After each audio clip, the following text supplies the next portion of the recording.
I think first quarantine was when we had a lot of free time for ourselves. We were all forced to be home, and along with that comes that there are less distractions and there are more times to think about ourselves personally. That time for me was a lot of personal growth, not only sexual wise, but only hobby wise, where I actually found my hobby was through music.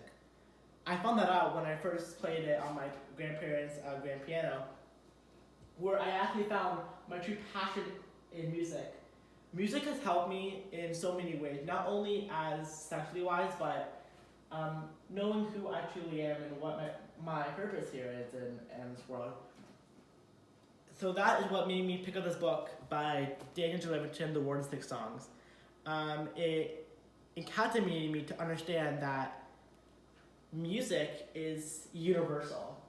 And I'm going to be discussing the word universe a lot in this talk, but what I want to take away from this book that was so important and made me think so much was that with only 12 musical notes in Western music, it is able to captivate human experience in a universal way.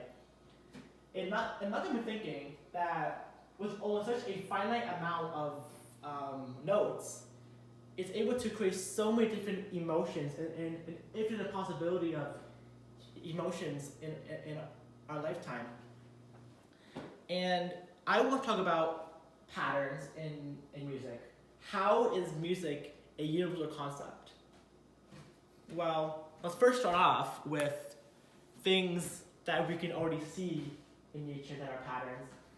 And one of the best examples of this that scientists claim is energy. Energy isn't created nor is it destroyed. Matter is only transferred. That technically means that we have the same atoms as we do as dogs, as flowers, as anything that has a cell. Anything that has an atom and that can live in this universe. We technically have the same atoms as we do with the first species on Earth. We literally drink the same water as the dinosaurs did. And we can see that through many different examples in nature as well. Predominantly, I found really interesting was flower shapes. How all flowers have the same geometric patterns. This is what's called sacred geometry, where flower shapes, plant shapes, tree shapes all have same similarities to us. Where, for example, we breathe in through our lungs oxygen that the trees breathe out to give us. This cycle of nature, this pattern of nature, is not a coincidence in itself, and this goes even further in proof on how we're all connected. Geometry in animals is so important because it shows you that we didn't create shapes, we just only named them for ourselves. If we truly created shapes like the hexagon or the triangle, how do bees and spiders know how to create the perfect hexagon or the perfect triangle? Our ancient ancestors used shapes like those to create monumental structures that we still value today. If we truly created the hexagon and triangle, they wouldn't know how to do it, which also shows that sacred geometry and patterns of nature are real, is a real thing, and we should really focus on that. Now back to patterns in music and nature.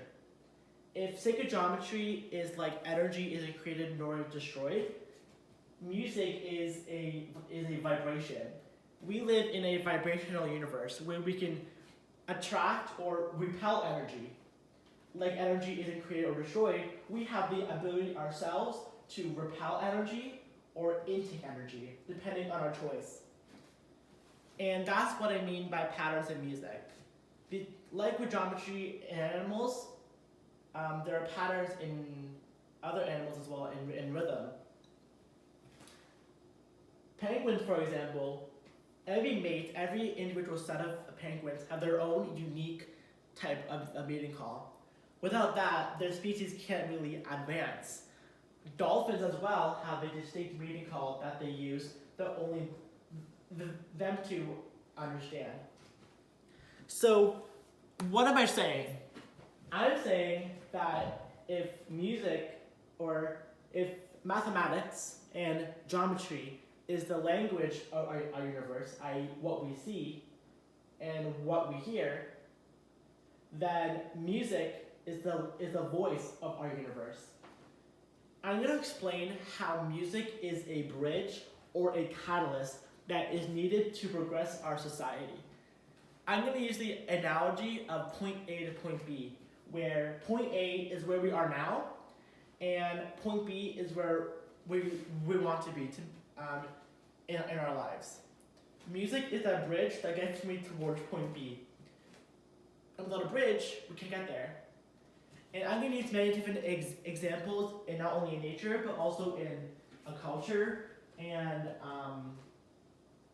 in spirituality, that music is a catalyst that is needed to grow our society. And we need to appreciate music more than just sounds on the radio. Music wouldn't be where it is today without evolution.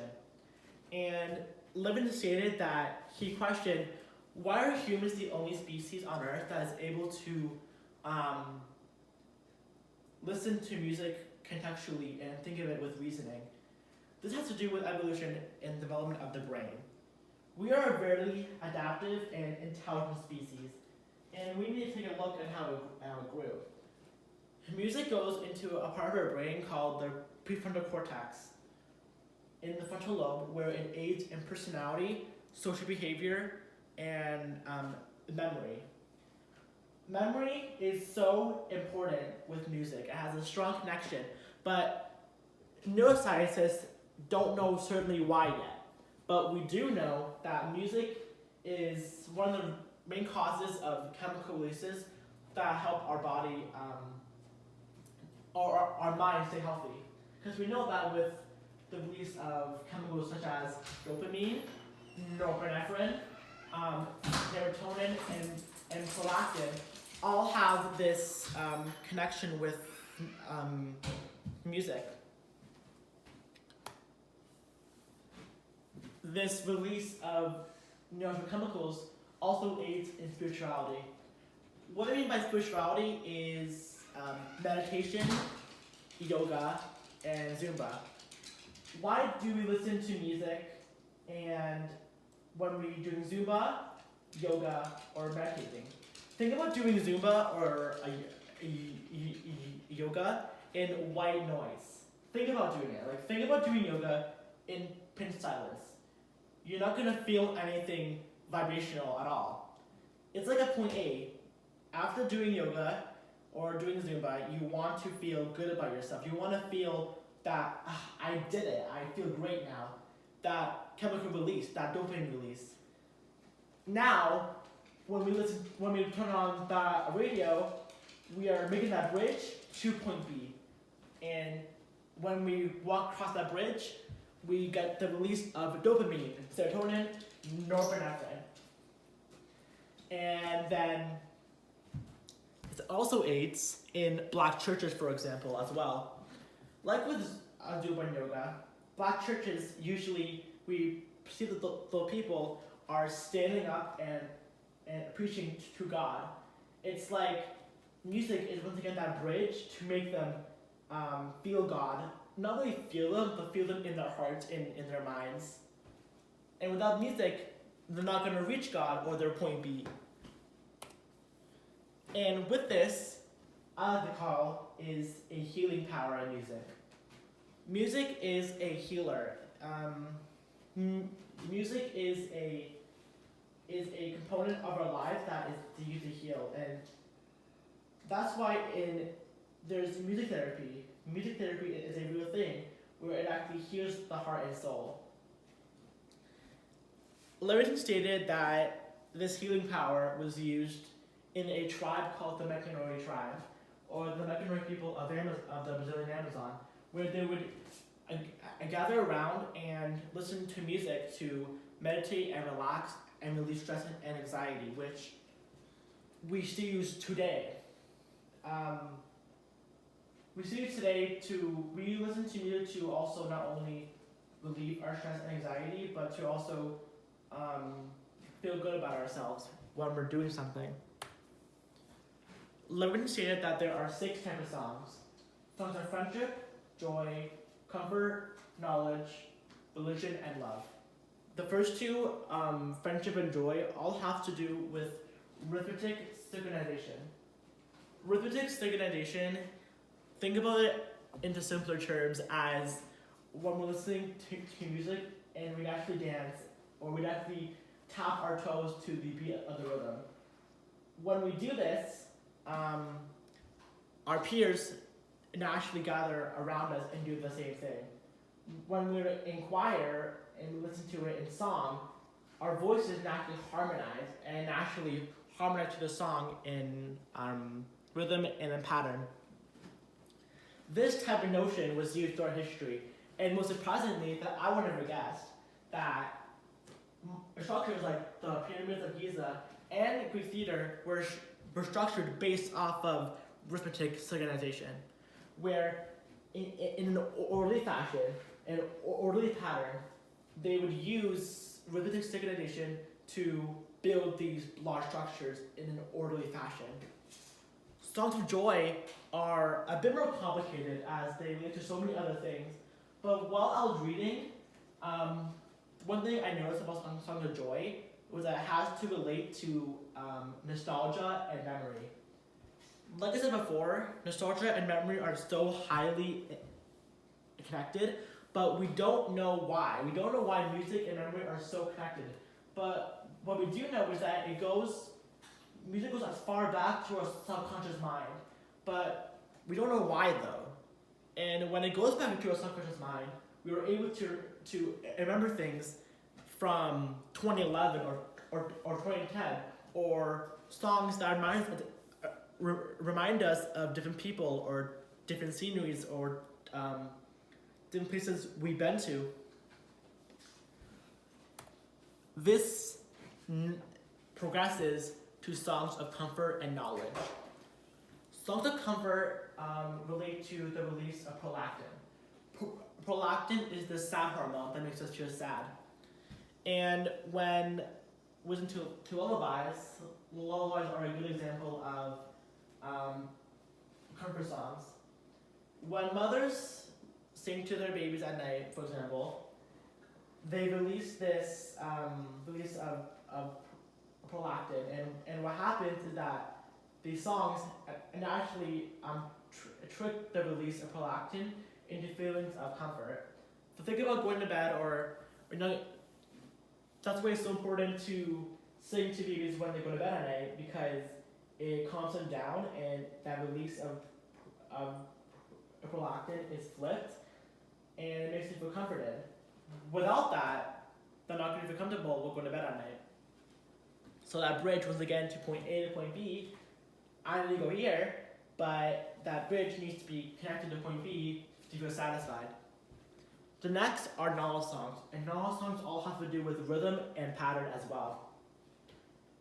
We have noticed that the brain is really good at doing things in an orderly fashion in a pattern sequence. Homer in Greece used this example where he memorized everything that he wrote in his head through rhythms and patterns all in his head. Hundreds and hundreds of words memorized, then spit out on paper. This is because that the brain is really good at remembering things in an orderly fashion. That's why when we study in school, it's good to do things that our mind makes sense and not in a grand sequence. That's why most kids who have good organization skills, and that's why schools preach good organization skills and preach good organization habits. This is also used in nursery rhymes as well. Children nursery rhymes are also used because they also know that the brain is, young minds are like sponges and they absorb everything around them. And how they do that is how they remember things in an orderly fashion and in an orderly manner. Without this, think about learning the ABCs without in a musical sequence. think about singing the ABCs in a monotone way. Kids aren't going to remember the ABCs that way. They're going to remember it through chunks or patterns.